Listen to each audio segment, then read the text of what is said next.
अपराध की दुनिया में कुछ नाम ऐसे होते हैं जिनकी चर्चा फुसफुसाहट में होती है और कुछ ऐसे जिनका जिक्र लोगों की नब्ज बढ़ा देता है।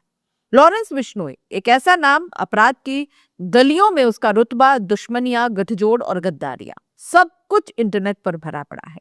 लेकिन एक नाम ऐसा है जिसे सुनकर लॉरेंस नहीं, उसका भाई अनमोल बिश्नोई भी कांप उठता है, और वो नाम है शहजाद भट्टी। ये वही शहजाद भट्टी है जो कभी बिश्नोई ब्रदर्स का खास, बेहद करीबी और भरोसेमंद साथी माना जाता था। और आज हालत यह है कि अनमोल बिश्नोई ने कोर्ट में याचिका दायर कर दी है। मेरी जान को सबसे बड़ा खतरा पाकिस्तान के इसी डॉन शहजाद भट्टी से है। लेकिन दोस्त से दुश्मन बने ये दो गैंगस्टर आखिर इस मोड़ तक पहुंचे कैसे? आइए कहानी शुरू करते हैं। वो दौर जब लॉरेंस और शहजाद भाई कहलाते थे। तो कहानी शुरू होती है सोशल मीडिया और अपराध की दुनिया के गुप्त चेक नेटवर्क से। कहा जाता है कि भारत में अपने गैंग को लगातार आधुनिक हथियारों की सप्लाई चाहिए थी। पाकिस्तान की तरफ से हथियारों की तस्करी कौन कंट्रोल करता था? शहजाद तक की। यही दोनों की मुलाकात होती है ऑनलाइन। दोनों एक दूसरे के लिए फायदेमंद थे। लॉरेंस को चाहिए था सस्टेनेबल हथियार सप्लाई, शहजाद को चाहिए था भारत में एक मजबूत नेटवर्क। दोनों ने हाथ मिलाया। उनकी दोस्ती हथियारों के कारोबार से निकली और धीरे धीरे एक गुप्त आपराधिक गठबंधन बन गई। दोस्ती का पक्का समूह दुनिया ने देखा। साबरमती जेल में बंद लॉरेंस बिश्नोई ने शहजाद को वीडियो कॉल पर ईद की मुबारकबाद दी और शहजाद ने उसे मेरा भाई, मेरी जान कहकर संबोधित किया। लेकिन अपराध की दुनिया में वफादारियां अक्सर कागजी हुआ करती है, और एक बयान इस रिश्ते को हमेशा के लिए पलटने वाला था। कहते हैं कि दुश्मनी का असली कारण अक्सर पैसे, इलाके या वर्चस्व नहीं होता। कभी कभी मामला उससे कहीं ज्यादा गहरा होता है। फिर आया पहलगाम हमला। हमले के बाद एक बयान ने सब कुछ उलट के रख दिया। लॉरेंस बिश्नोई ने पाकिस्तान के कुख्यात आतंकी हाफिज सईद को खुलेआम मौत की धमकी दे दी, और बस यहीं से शहजाद भट्टी का खून खौल उठा। क्योंकि शहजाद के पाकिस्तान के आतंकी नेटवर्क से संबंध थे, इसलिए लॉरेंस की यह धमकी उसे देशद्रोह लगी। उसे कहा कि लॉरेंस ने पाकिस्तान की संप्रभुता पर हमला किया है।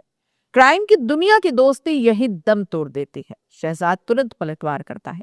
लॉरेंस को एफबीआई का एजेंट बताता है, उस पर भारत की खुफिया जानकारी लीक करने का आरोप लगाता है और उसे खुलेआम देश का गद्दार घोषित कर देता है। इसके बाद दोनों के बीच जो कुछ हुआ वो किसी फिल्म से कम नहीं था। सोशल मीडिया पर धमकियों की झड़ी लग गई, वीडियो मैसेजेस आए, ऑडियो चेतावनियां जारी हुई, देख लूंगा, मार दूंगा, कोई नहीं बचाएगा जैसे चैलेंजेस सामने आए। दोस्ती पूरी तरह से अब मिट चुकी थी। अब दोनों गैंग एक दूसरे की हत्या की साजिशें रच रहे थे। जब कहानी यहां तक पहुंची तभी एक और बड़ा मूड आया। अमेरिका से अनमोल बिश्नोई को भारत प्रत्यार्पित कर दिया गया और आते ही धमकियां शुरू हो गई। शहजाद भट्टी के मॉड्यूल के 3 आतंकियों को दिल्ली पुलिस ने पकड़ लिया। जांच में खुलासा हुआ उनका सबसे बड़ा टारगेट था अनमोल बिश्नोई। यहीं से अनमोल के डर ने कानूनी रूप ले लिया। उसने कोर्ट में याचिका दायर की और मांग करता है कि पेशी पर लाने ले जाने के लिए उसे बुलेट प्रूफ गाड़ी, अदालत में पेशी के दौरान बुलेट प्रूफ जैकेट, आने जाने पर सशस्त्र पुलिस सुरक्षा, उसकी ही नहीं परिवार और वकीलों की सुरक्षा, क्योंकि उसे पता है कि शहजाद भट्टी अपनी धमकियों में मजाक नहीं करता। और फिर सोशल मीडिया पर आया शहजाद भट्टी का धमकी भरा वीडियो, जिसने इंटरनेट पर आग लगा दी। वीडियो में शहजाद पंजाबी में अनमोल को धमकाते हुए कहता है कि अनमोल बिश्नोई, तू बुलेट प्रूफ जैकेट पा लेगा तो बच जाएगा, मौका आने दे, ऊपर वाला भी नहीं बचा पाएगा। वो लॉरेंस को भी ललकारता है, लॉरेंस तू अपने मुल्क इंडिया से सच्चा है या एफबीआई वालों का एजेंट है?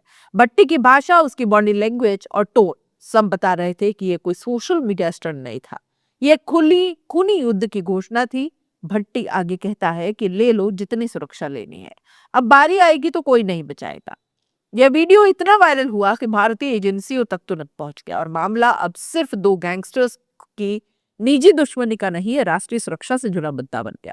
दिल्ली पुलिस की स्पेशल सेल ने जिस टेरर मॉड्यूल को पकड़ा उसमें चौंकाने वाली कई बातें कबूली। वे पाकिस्तान से निर्देश दे रहे थे, उसका उद्देश्य था भारत में टारगेट किलिंग। सबसे पहला निशाना था अनमोल बिश्नोई। हथियार, पैसा और निर्देश सब शहजाद भट्टी से आ रहा था। ये सभी तथ्य कोर्ट के सामने रखे गए और अनमोल की याचिका को गंभीरता से लिया गया।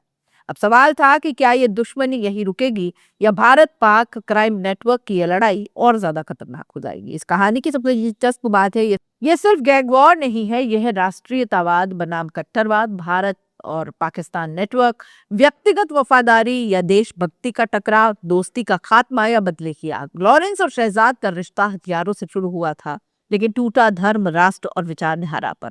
इसमें पैसा, इलाके या गैंगस्टर पॉलिटिक्स की खटास नहीं, बल्कि दो देशों के सोच की टक्कर छिपी है। एक तरफ है भारत की जेल में बैठा लॉरेंस बिश्नोई, भारत की कोर्ट और पुलिस सुरक्षा के बीच अनमोल बिश्नोई, और दूसरी तरफ पाकिस्तान में बैठा शहजाद भट्टी, आईएसआई, आतंकी गुटों और तस्करी नेटवर्क का कनेक्टर। दोनों पक्ष आज भी एक दूसरे को धमकियां भेज रहे हैं, एजेंसी अलर्ट है, सीमा पार नेटवर्क सक्रिय है और इस दुश्मनी के अगले कदम का इंतजार है। कहानी अभी खत्म नहीं हुई है। ये दोस्ती से दुश्मनी में बदला सबसे खतरनाक क्राइम चैप्टर है और इस जंग का अगला अध्याय किसका खून लिखेगा ये कोई नहीं जानता। लेकिन इतना तो तय है कि लॉरेंस भट्टी की ये लड़ाई आने वाले समय में भारत पाक क्राइम नेटवर्क की सबसे बड़ी सुर्खियां बनने वाली है। आप इस पूरे मामले को कैसे देखते हैं? अपनी राय कमेंट बॉक्स में लिख दीजिए। जाते जाते चैनल को लाइक, शेयर और सब्सक्राइब जरूर कर दीजिए। नमस्कार।